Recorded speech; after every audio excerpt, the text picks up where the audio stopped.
Yo, what's up guys, Boss here, and I'm back in the YouTube video, and this time we're going to be playing some top ladder using Mortar Prince bait. So as you guys probably know, Mortar's been struggling the last few seasons, mostly because Earthquake has been really strong, but Earthquake got a small nerf, doesn't slow down troops as much anymore, so I think people are going to be using it less. And Prince got a 3% hit points buff, and because Prince pairs so well with Mortar, that definitely helped Mortar out a bit. And then also, Delivery got nerfed, and Delivery did so good versus bait cards such as like Goblin Gang, Dark Goblin, and Bats. So since that's used less, another reason it's going to be stronger. And then last but not least, because the Bomb Tower has a 10% less, lifetime nerf, and because that was pretty much the best defensive building in the game, that and the Goblin Cage, with that being used a lot less because it got a pretty significant nerf, I think Mortar, once again, is going to be one of the best defensive buildings in the game, if not the second or third best, probably after Goblin Cage, because Furnace is not good right now after that nerf it got. It kind of got an unnecessary nerf, in my opinion. Goblin Hut, got that nerf, as well as Barbarian Hut, and they're just going to, not being used a lot right now. So Mortar, I think, is definitely going to be making a comeback. I'm currently 4,300 right now, not insanely high up. I dropped a tiny bit since the last video because I was testing out decks that have the Prince in it. I just like experimenting decks, testing decks out very early on in the season with, the newly buffed cards, and in this case, it's only Prince. But anyway, let's go ahead and go into the first game. This is actually the deck that Igor used to finish #1 in the world with. He finished #1 with Mortar Bait, I think like 4 or 5 times. Sometimes he used the Rascals variant, but one time he used Prince, and this is the, I believe, the Prince variant he used. You can also use Zap instead of Log if you don't have a maxed Log. It still works pretty much just as well. But anyways, your best starting plays with Mortar Bait are going to be Goblin Gang split in the back, Mortar at the bridge, or Miner on the tower. And you're generally going to be playing Mortar pretty aggressively in single. This guy's going to be using Mortar as well. When his Mortar locks on mine, we're going to go for a Dark Goblin to snipe it from across the bridge. He's going to have a minion horde. We want to fireball that, get it out of the way, so then that way our Mortar is able to get a couple extra shots on his tower. We might still get another hit. Yeah, we do, barely. That's really nice. Our Prince, very interesting there, didn't end up charging. I thought it was going to, but the animation kind of canceled. But it's fine. We're going to go for a Miner, mostly because this is going to make things annoying for him. The Prince is at 1 HP, and this is going to force him to kind of defend it. And is there a chance the Prince gets a connection on his tower? Almost does, but it dies. So amazing start to this game. We're gonna go for a high mortar. Okay, let's hopefully we can deal with these bats here. Yeah, Spear Goblin targets them, so that's good. I mean, he's gonna get damage, and he actually now has a slight lead. That was a pretty good play on his part, but we can easily get back in this. We're not even that far behind anyway. We're only behind by like a very, very tiny bit. We're just going to go ahead and cycle our Dark Goblin now. We'll go for a Prince. And then see kind of how he wants to defend this Mortar. He's just giving us a lot of fireball value. We're definitely going to take that. And yeah, Mortar goes down there, which is good. Okay, let's just bats on these so they don't, on the Rascal Girls, so they don't deal too much damage to our tower. We're going to go for a high Goblin Gang. We're going to go Dark Goblin in the opposite lane to help out versus that Miner, and then Log so the Skelly Barrel doesn't get damaged. And now let's go for a Mortar now on offense. I think we finally can apply some pressure. But Rascals are just so good in this matchup for him because just a great tank for the Mortar.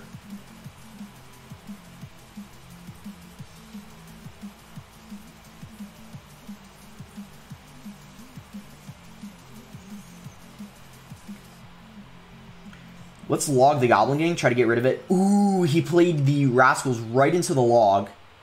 This is our chance, guys. This is actually our chance. I think Prince gets a connection. Dark Goblin locks on the tower. Not fireball range yet, but he goes in for like a Mortar to try to stop the Prince. Doesn't really do anything there, just kind of it's too far to the right. So that's going to be GG.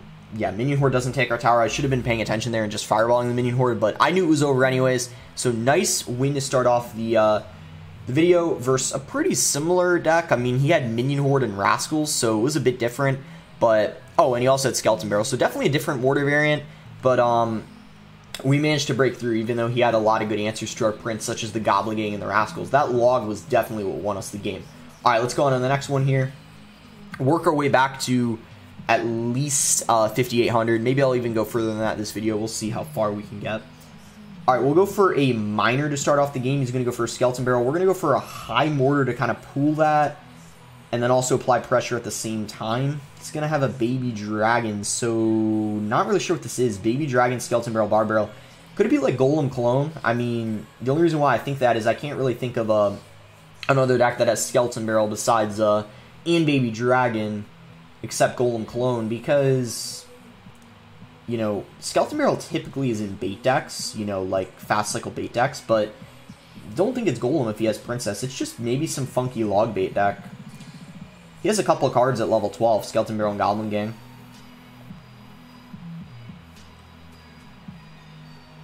Alright, we're going to go for a log. We'll pair this up with bats just to kind of support the prince a little bit, and this is going to force a greater response out of him than the knight, because had I not played the bats, he wouldn't have needed to play the baby dragon. We'll go for a dark goblin. We'll soak a little bit of damage to save elixir, so then this way we could even go for a mortar. He's going to have an inferno, so definitely an interesting deck, and I'm not entirely sure if he's... No, he definitely hasn't used every card yet. I think there's one or two he hasn't used. I think just one. But regardless, he spent a lot of elixir there, 7 to be exact, because he went Inferno and Bar Barrel. So I'm comfortable just going Prince, Goblin Gang opposite lane, because keep in mind he... I was going to say, keep in mind he went so aggressive there on defense, and I knew he didn't have a lot of elixir to defend. So we got a good amount of damage there. I think we're going to defensive mortar. It's really good, you know, to kill the princess, and then also kind of, if he goes Skelly Barrel, it's going to help out versus that. I think he can bypass it, but it's still, you know, fine, I think. It's still going to get some value regardless. And it actually doesn't bypass. Mortar has a really strong pool strength. I think different buildings have different pool strengths. I think like spawners pool more or something. I'm not entirely sure though, but I think the mortar has more than a lot of buildings, which is good, obviously. We're going to go for a log. And yeah, we're still in the lead. Things are looking pretty good here. I think another defensive mortar setup here would be a good idea since he played that princess. We're going to go for a miner. We're going to go for bats because the princess can't target the bats. It's out of range of them. But good catch on our miner. We're going to switch up the placement next time we play it. We got a log on that Skelly Barrel. No problem there. He's going to go for a very aggressive fireball. As a result, we're going to go aggressive ourselves here. We're going to go for a miner, and then we're also going to play bats. We switched up the placement, and he isn't going to catch it. So we're going to get a few hundred damage on his tower. Hopefully we can sneak the Dark Goblin through. It does end up connecting. That's going to bring his tower almost into fireball range. Not quite yet, though. We're going to go for a mortar. We just got to log this here. And then this time we'll miner in the back. Mortar's going to kill the princess. We'll actually fireball, predicting... We got the Goblin Gang, and he didn't have the reaction time to play something else, so that is going to be a good game. We got another nice win there. He did have a couple level 12 cards, but I still think we would have won anyway. I mean, even if he had his Goblin Gang maxed, I don't think it made too much of a difference. Yeah, because most of his deck was 13. Same with Skelly Barrel. I mean, he would have gotten more death damage, but it wasn't close. I think we had, like, almost 2,000 HP left on our tower still, so it wasn't too close. Alright, we found our next game versus Benzema. Good luck. We'll start with a mortar, offensively. He's going to go RG. So RG, you know, I think a lot of mortar and Expo users, typically when they see RG, they kind of freak out, but it's not really that bad of a matchup. Of course, it depends on... what his spells are going to be, but it's usually not too bad because defensive mortar gets a lot of value versus the RG. So that was kind of a prediction log. Didn't pay off. He ended up playing it to the side. I just did it just in case he had like a Skarmy or even like Barbarians or anything like that. It would have been good, but it's not the end of the world. It got us some tower damage. It really wasn't such a bad use of elixir. And with him having RG, we typically want to be saving it for defense. You know, we want to play our Mortar on defense when he goes in for those RGs. He's going to go for a mini P.E.K.K.A. Is he building up like a huge push here? I don't know what that mini P.E.K.K.A. was. He kind of just cycled it in the back. He might have just played it to cycle, but now since he used his arrows, we can play our Goblin Gang. Interesting enough, he's going to go for a Zap. So we're going to go ahead and go for Prince because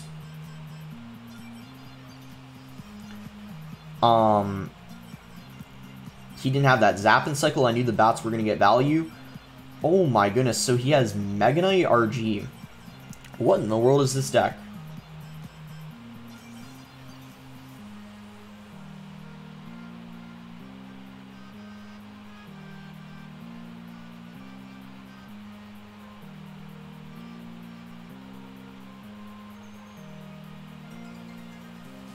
I mean, this is tough. You know, RG typically, it's not too bad, but he has Mega Knight, Arrows, and Zap. To be fair, though, was not very good defense on my part. The Mega Knight jumped on the Miner because I played it too late, but not really the spells we want to see. Especially with him having a Mega Knight included. It's definitely going to be tough for us, but it's not over yet. If he doesn't have a big spell, this is 100% not over yet. We are still able to come back. It's not going to be easy, but we can still come back. We just need to be playing correctly the rest of this game. We're going to go for defensive Mortar on his RG. And just make sure we're kiting stuff here. Got to be careful he doesn't have like the Inferno Drag lock on our tower, because that would be pretty bad. And we defended that nicely. We'll go bats here. We don't want to give him any more arrow value in the left lane, so we're going to be cycling everything in the right. Like our Dark Goblins, we're never going to be cycling that. We just gave them a free Miner. Oh well, you know, wasn't sure if he was going to cycle that. I had no idea, is what it is. We'll go for a defensive Mortar. We'll go for a Goblin Gang. He kind of goes for pre-arrows, though. Not hitting much, so this is kind of a potential chance for us to maybe get some damage, but I think he just... Yeah, I was going to say goes Mega Knight or Guards on that, so that's taken care of.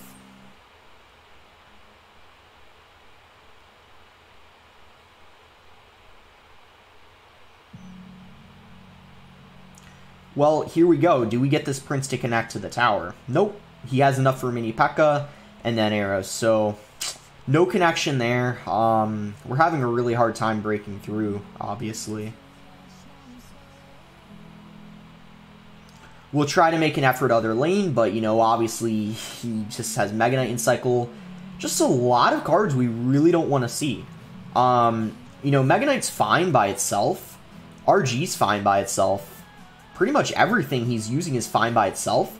But combined, really makes the deck not very fun to play against. Because we just, you know...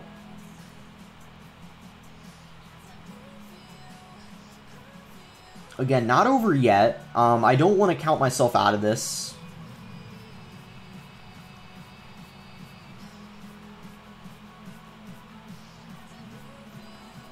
But RG gets a shot. Yeah. Oh well, GG. You know, we didn't have the best start. In fact, had I known his deck, we could have even won that. You know, sometimes a lot of your losses can often just be because you have no idea what they're running. Like, if I knew his exact deck before I went into that, I would have been able to play it correctly from the start. But because I didn't know he had Mega Knight, because I didn't know he had arrows, that made it, like, a little bit difficult. But, you know, it's alright. That's sometimes what happens. The craziness of the decks can sometimes throw you off. But we'll go Dark Goblin in the back here. He's going to Fireball, so we'll Goblin Gang. Fireball could be a lot of things. Kind of unsure what this is yet. Let's go Miner. If he has Fireball, slim chance he has NATO, but we just want to just in case. Oh, looks like he has the Tornado. So glad I played it there, and he kind of messed up that Tornado. We're going to go for a Mortar. He's going to have Executioner. His Executioner, Fireball, NATO. So far, a lot of things that do pretty well versus us, but as long as he doesn't have, like, a log or something, I guess we're fine. But if he has, like, another spell, then we could have a little bit of a problem. Luckily, Fireball is able to finish off that Executioner. Prince survives with a sliver of HP. Once again, Prince coming in clutch with that HP buff, surviving in that situation, whereas before it definitely would have died. So you can see, definitely makes a difference with that Prince having that buff. So, deciding what I want to do here, I think we're going to cycle the Dark Goblin in the back. He's just going to Fireball it. That's fine. We'll go for a Miner and a Goblin Gang. I could have probably played the Miner in the back since we're... okay, so he has a Zap. Okay, he has a lot of good answers to us. You know, now that I see that he has so Executioner, Zap, a lot of good answers to us. The P.E.K.K.A, though, is not going to get much value for him. That's really easy for us to take out. But the rest of his cards, definitely going to get some good value for him. We're going to Miner on the tower, though. Go for a Goblin Gang. He's going to Ice Golem. At this point, I'm probably going to play Miners in the back, because it's just so easy for him to predict it if I played in the safe spot. We're not going to play Mortars, because I'm worried he has a Balloon.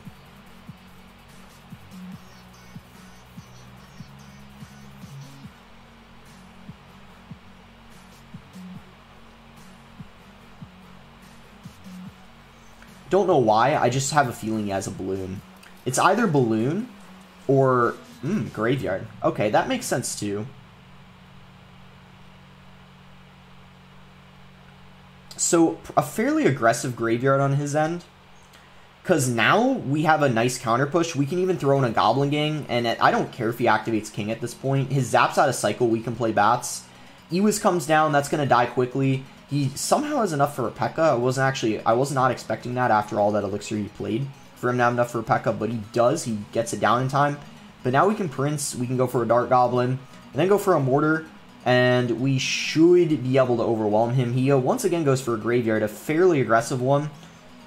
We'll Miner in the back because he just used his NATO, so we can't even activate King, and as I said, at this point I don't care if he does because it's so late in the game anyway. He's going to need to respond to that Prince. Goes for an Ice Golem. We'll go for a Mortar at the bridge. Spear Goblins are going to get it into Fireball log range, so we just need to play our Miner, and then we're back to Fireball. We'll finish off this game. So very funky deck on his end.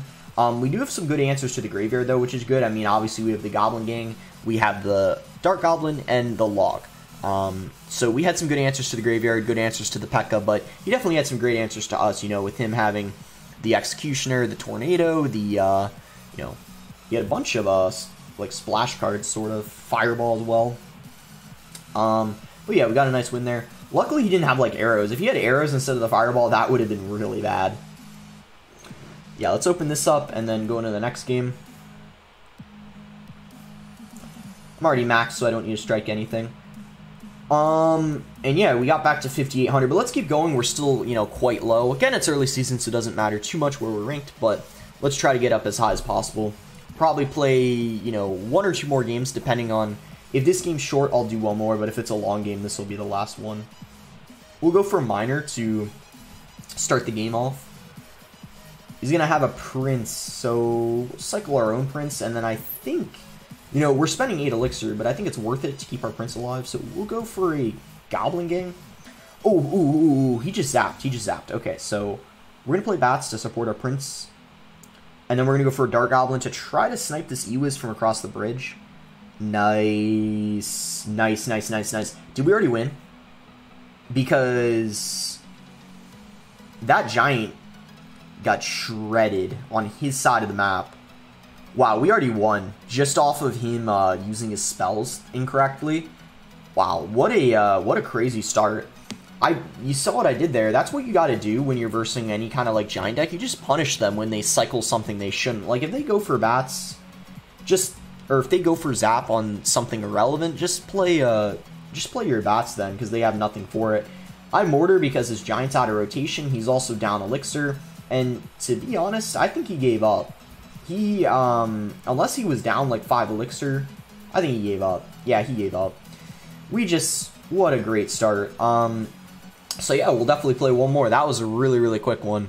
That always doesn't happen versus Giant. You know, I think we just got a little lucky. Maybe he just didn't identify we were using Mortar, so he was just not careful at all how he was using his spells. And, you know, we punished him pretty hard for that. But yeah, he was probably using Giant Double Prince. Yeah, alright. So, here we go. We're, you know, yeah, working our way up. Let's go for one more game, try to get this win here. And then I think that'll be it for the video. Alright, reverse spirits here. Good luck. We start with Mortar this time. I prefer going with Mortar first play than going with Miner because I think, you know, Miner is a card that can be ignored, whereas Mortar, you know, can't really be ignored unless they're just going to, like, goal him in the back or something. But otherwise, it's a card that needs to be responded to. So, he goes for a Poison. He has a Miner. He has a Poison Skeleton. So, it's probably a Fast Cycle Miner Poison deck. I don't think he has a Tornado because a deck that has Poison isn't going to have Tornado in it. That just doesn't make sense. So, we can go for Miner in the back. And he has, so Valk, we could potentially go with a Goblin Gang with this Prince because Valk is obviously really good versus Goblin Gang. Let's Fireball that. That's a 4-for-5 trade, preventing majority of the damage. We're going to go for a Goblin Gang. It's going to take out the Bats, and then Prince, I doubt is going to connect to the tower because unless he... Oh, wow, he didn't... Okay, he didn't have enough Elixir. We do get the connection. Not a charge, but we get a connection. Still very, very good. I'll let the Dark Goblin die. Oh, it almost lived. If I played it one tile lower, it would have lived. Small things like that, small micro plays like that can really make a difference. I definitely should have played that Dark Goblin one tile lower. We'll go Log and Bats. You know, I hope he doesn't have, like, a Zap or something. Yeah, he doesn't. They don't connect. Ideally, we don't want to be using defensive Mortars versus Wall Breakers. I think in this matchup, it's better to use it on offense. Because if we're spending 4 Elixir to take out a 2 Elixir card, we're not really getting much value out of the Mortar. So he's still using the Bomb Tower, even though it did get nerfed. Obviously not a bad card, but it's definitely weaker now, and we're going to be seeing less of it for sure. I also think a lot of people are just testing out the Bomb Tower. So you can actually, if you time it correctly... did I hit all of them, or did one of them connect? I think I actually hit all of them, didn't I? Maybe, maybe not. But yeah, work on that timing, because if you do, you can fireball everything. So we're going to log that. That's an even trade. We're going to let the Mortar die. No point in overcommitting and defending it. Alright, so he zaps that. We go Miner in the back. Let's play the Dark Goblin lower this time. We're learning from our mistakes so the Valk doesn't take it out. And if the Valk gets a couple swings on our tower, not the end of the world because he already has so much damage in the left lane. We're going to keep up the pressure here. Knowing he has Zap, we obviously know he doesn't have a Log, which means Goblin Gang is going to get a lot of value. He lets the Prince charge into that. It's, oh, so close to getting hit on his tower. We're going to go Bats. Poison expired right when I played them. Perfect timing. So Bats are applying pressure. None of them connect, unfortunately, but it was some good pressure. Oh, let's go. They barely don't connect because one was damaged, so the Log was able to finish it off. This is really coming down to the wire here. Really close game. We're going to make sure we're switching up the Miner placements every time. Wait a minute. Nah, let's not Fireball. Dark Goblin's locked on it. I would have if the Dark Goblin didn't connect, but it's already almost dead because of that connecting. Alright, nice. We catch the Miner. We're going to go for a Mortar now because he was so aggressive. He might go for a Bomb Tower on it. He does. That's fine. Lifetime shorter. It's going to die very, very soon. I think it's... Yeah, I was going to say locked on the tower because he didn't get the skeletons down in time. Ooh, he does catch the Miner. Really well played on his part there. I'm predicting him to play the Miner in the back this time because he played it in the front last time, but we'll see. We will see what he wants to do. Yeah, so let's go for a Miner here this time. We get a lock, and this game is really coming down to the wire. All we need, though, is one Fireball to finish the game off. And he cannot take our tower. Poison is not going to be enough. Even if he had a Zap and Cycle, wouldn't have been enough. So, really close game there. You can see that Bomb Tower nerf really coming into effect there. I think if the Lifetime had not been nerfed, he might have won that game. Because there was a couple times where I think we got a mortar connection or just damage in general because of the bomb tower dying early. So it's definitely, you know, it's going to be a viable card, but it's going to be significantly worse. But yeah, really nice push. I think we pushed up almost 100 trophies because we, I won 1, 2, 3, 4, 5 games and only lost 1. And it was kind of a tough one because he had arrows and zap, as well as guards for our prince. So we end at 1,500. Not bad. Not great either though. I'll make sure before I start recording next video I'm higher up. And for my next video I'm planning to do most likely 3M, because 3M is going to be better this meta because of the delivery getting nerfed. It was already decent last season, but this season is going to be better because the delivery, before you could play it on them and then I think it would 2-shot the musketeer, but now it takes 3 shots, I think. Or maybe it was 1 shot and now it takes 2. But anyway, it's going to be better, so I'm excited to test this out next video. Make sure to like the video if you guys enjoyed it. Subscribe if you're not subscribed already. And yeah, let me know what decks you guys want me to try out. Maybe there's some more you guys want me to test out with Prince. There's not a ton of viable decks that have Prince in it, really, besides Giant Double Prince and Mortar Prince, and I already used those today. But maybe there's some others. Maybe there'll be some new ones that are viable with Prince. Maybe like Golem Prince, maybe Elixir Golem Prince, who knows. But anyways, thanks again. Until next time, guys.